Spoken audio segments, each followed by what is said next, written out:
تبدأ قصتنا في نص البحر. عيلة طالعة رحلة على اليخت. الأم جوليا نزلت تروق يومها وتنسجم في المية، وهي بتعوم حست بشعور غريب، بس بما إن المكان حواليها فاضي قالت يمكن بتتخيل. ولكن بعد لحظات نفس الإحساس رجع لها، وبرضه مفيش حاجة ظهرت. الخوف مسك فيها وبدأت تعوم ناحية اليخت، وفجأة حاجة مسكت رجلها من تحت فصرخت بقى على صوت وبتطلب النجدة. بنتها كاسي كانت لابسة الهيدفون ومش سامعة أي حاجة. أبوها توم وابنها بين كانوا مشغولين بالصيد. جوليا حاولت تطفو بس المية كانت داخلة في بقها ومش عارفة تصرخ حتى. وبعد شوية توم حس إن بقالهم كتير من غير ما يشوفوا جوليا، فبدأ يدور عليها، وفجأة شافها بتغرق. نادى على ولاده ولف اليخت عليها ونط في المية على طول، وصل لها وشالها. الولاد سحبوهم فوق وبدأوا يهدوا جوليا اللي كانت مرعوبة، وحاولت تقنع نفسها إن ده يمكن كان الموج عالي ولا حاجة. بالليل بقى احتفلوا بعيد ميلاد بين، وكاسي خرجت تكلم حبيبها بالفيديو، لكنه وراها فيديو كده إن السما فوق المدينة عندهم بقت سودا بالكامل. الصورة اتجمدت والشبكة وقعت. رجعت تحكي لأسرتها، بس توم قال لها إن يمكن مشكلة في الشبكة لأنهم بعيد عن اليابسة. وفجأة سمعوا صوت عالي، خرجوا كلهم وشافوا قطيع ضخم من الحيتان بيعدي جنب اليخت. توم قال إن الحيتان بتغير مسارها بس لما تحس بطوفان أو حاجة كبيرة جاية. إذا فجأة اليخت اتخبط جامد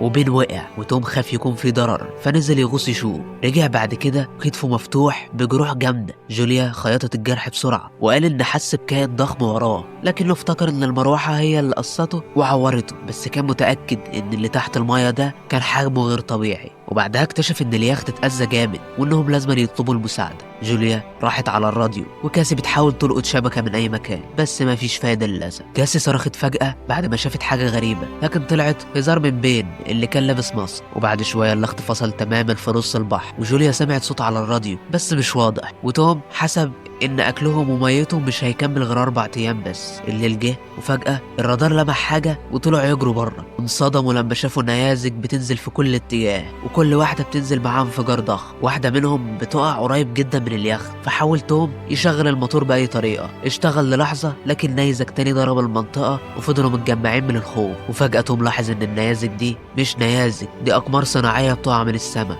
وبين شاف دخان طالع من اليخت واتأكد إن الموتور باظ خالص. الهواء بدأ يشد فدخلوا يستخبوا جوه، ومحدش خد باله إن البوصلة بتلف بسرعة مرعبة. اليخت بدأ يخبط من قوة الهواء، وبين اتعور والكهرباء قطعت. وتوم جرى يشغلها تاني واشتغلت بالعافية، لكن جوليا بدأت تنزف من مناخيرها. وكاسي راحت ترجع، وصوت حاد وغريب ظهر فجأة والهواء بقى زوابع. جوليا حاولت تقفل الباب لكن الشبابيك اتكسرت. توم ولع فلير استغاثة، وبعد شوية كل حاجة بقت سود. جينا بقى للصبح، العيلة فاقت على منظر مرعب. نص اليخت متدمر والبحر اختفى، الماء رجعت لورا واليخت بقى واقف فوق الأرض ومفيش شبكة وكل حاجة ميتة. بين بدأ يلعب بسرطانات ميتة، وتوم لاحظ إن البوصلة مقلوبة وقال إن آخر مرة ده حصل كان من 700 ألف سنة. كاسي انهارت لما افتكرت إن حبيبها غالبا مات، وجوليا حاولت تهديها لكن كاسي صدمتها وراحت تستخبى. توم وجوليا رجعوا الإمدادات والباقي أكلهم وميتهم ما كانش هيكفيهم. بين ربط بالونات عيد ميلاد فوق صخرة علشان حد يشوفهم لو فيه ناجي. توم حاول تاني على الراديو وفعلا لقط إشارة واحد اسمه ناو، ورد عليه وطلع قبطان غواصة غرقانة في الأرض. قال إن الأقطاب المغناطيسية بتاعت الأرض اتعكست، وده اللي رجع البحر للخلف. وقال لهم إن المية هترجع خلال أسبوع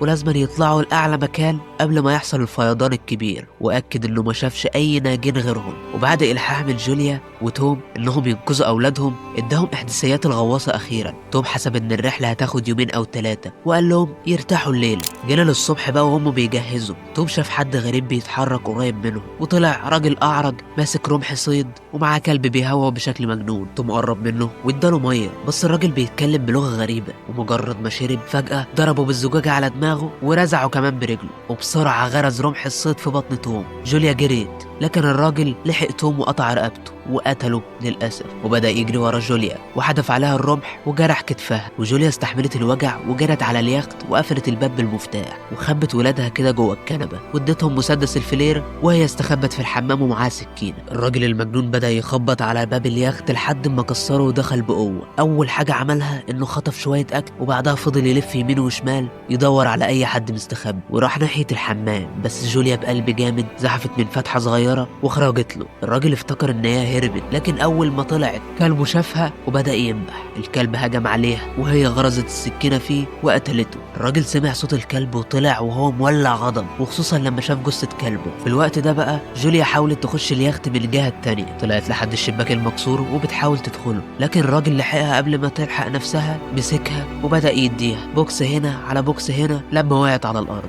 حاولت تمسك في أي حاجة علشان تبعد، بس هو ركلها بعيد وداس على ايديها علشان توقع السكينة، ومسك شعرها وخبط وشها في الأرض. بعد لما رماها على الكنبة بدأ يخنق فيها. الأولاد كانوا شايفين المنظر من مخبأه، وكاسي بخوف شديد طلعت وضربته بمسدس الفلير. الطلقة جت في رجله ولعته، والنار مسكت في اليخت كله ولعته. الأولاد جريوا فورا، وجوليا استغلت اللحظة وبشطارة ضربته برجلها وقعته، وخدت الخريطة والشنطة وجرت. كاسي وبين راحوا لجثة أبوهم وبدأوا يعيطوا، وجوليا ضمتهم وودعوا توم للمرة الأخيرة. وفجأة الراجل التاني خرج تاني من وسط النار زي المجانين، فالعيلة جريت بكل قوتها، وبعد لحظات اليخت انفجر بصوت مرعب. مشوا شوية ووصلوا عند شلال صغير علشان يلقطوا أنفاسهم. كاسي افتكرت إن الراجل ده عرف مكانهم بسبب البالونات اللي علقها بين، وبين حس بالذنب، بس جوليا طمنته وقالت له إنك مالكش ذنب في أي حاجة. وهم مكملين لقوا سمكة قرش من نوع راس المطرقة مرمية ميتة، شكلها مرعب. وفي اللحظة دي جوليا لمحت الراجل بيقرب تاني، فكلهم جريوا ووقعوا من على تل رمل ناعم. تحت شافوا نفايات سامة منتشرة، عدوا منها بحرص، فكروا إن كده خلاص اتخلصوا من الراجل ده. وبعد مشي طويل لقوا حيوانات بحرية ميتة ضخمة وبلاستيك كتير كان تحت البحر. بين بدأ يمشي ببطء ووشه شاحب، وجوليا فهمت إنه قرب للجفاف وطلبت يقفوا شوية. ولما بصت على المية انصدمت إن الإزازة فاضية تقريبا. كاسي افتكرت إن هي يمكن نسيت تقفلها كويس، ولكن جوليا انفجرت فيها وقالت لها إن إهمالها ضيع المية. كاسي صرخت إيه اللي هيفرق، إحنا كده كده مش هننجو. واتخانقوا شوية، وبعد ما كملوا الطريق بعدها لقوا طيارة محطمة. خافوا لما سمعوا صوت جواها، لكن طلع شوية عصافير وخلاص. قرروا يقضوا الليلة جوه الطيارة. أكلوا حاجة بسيطة كده، وجوليا لقيت صورة عائلية في جاكيت توم وافتكرت أيامها معاه. كاسي سألتها ماما بابا كان بيحبك إزاي؟ جوليا ابتسمت وقالت إن توم كان مريض عندها في المستشفى، وقع في حبها من أول يوم، وصرح لها بوردة صغيرة وقصيدة. وبالليل كاسي خرجت بره شوية، والراجل المجنون ظهر من الضلمة وحاول يخطفها، لكن جولييت هجمت عليه من وراه وطعنته بالسكينة كذا مرة لحد ما خلصت عليه. كاسي حضنتها من الرعب وهي بتعيط. الصبح بقى شافوا ديدان بتاكل الجثة، ولاحظوا إن جسمه مليان عضات، يعني في كائنات خطيرة مستخبية في المنطقة. وبعد ما مشوا سرطانات خرجت من بقه بمنظر مقزز جدا. ومشوا ساعات وجوليا وكاسي ماسكين الخريطة، لكن بين سرح ومشى لقدام لحد ما قعد يشرب من بركة مية. جوليا صرخت وسحبته بسرعة وقالت له إن أي مية مجهولة ممكن تموتهم. الشمس كانت حارقة جدا، فغطوا راسهم بالهدوم. بين بدأ يدوخ ولقى شوية كراسي قديمة عملوا بيها خيمة مؤقتة كده يعني. جوليا ادت بين حقنة وقرروا يرتاحوا. الصبح بقى بتسمع صوت حاجة غريبة، طلعت تبص وانصدمت لما لقت سرب سرطانات ضخم جاي عليهم. صحت الولاد وجروا ولقوا سفينة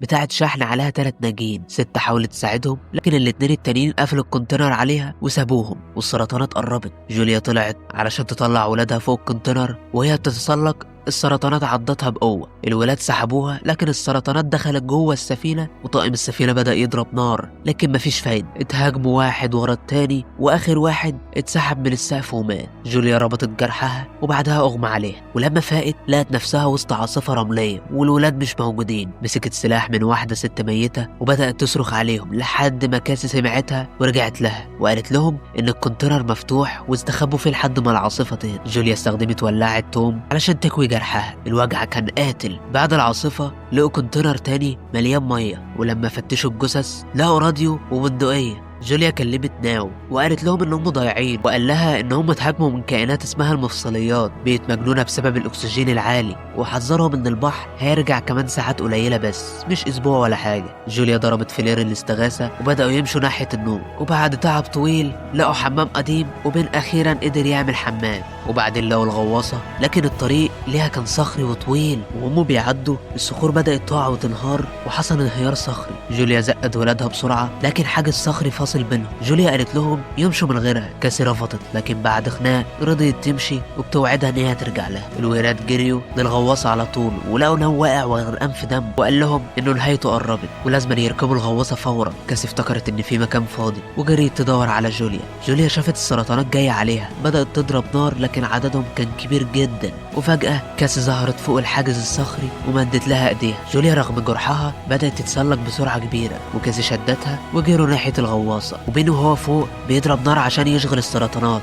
السرطانات هجمت على جثة نام والتهموه. جوليا استغلت اللحظة وغطت ولادها بالنار لغاية ما دخلوا الغواصة، ولما خلصت رصاص رمت البندقية على السرطانات ودخلت بسرعة، وقفلوا الفتحة والسرطانات بدأت تحاصر الغواصة من بره. وفجأة البحر رجع بعنف وقعدوا في أماكنهم وربطوا الأحزمة. الغواصة بتتخبط يمين وشمال وفي كل حتة، وجوليا شافت ذكريات الرحلة، وكاسي سمعت الصوت الحاد تاني وأغمى عليهم كلهم. وبعد شوية وقت فاقوا، فتحوا الفتحة وطلعوا على السطح، والموج كان رامي الغواصة في نص مدينة متدمرة، وده معناه إن لسه في أمل وإن لسه في فرصة يبدأوا حياة جديدة. بس كده، وكده بتكون خلصت قصتنا النهاردة.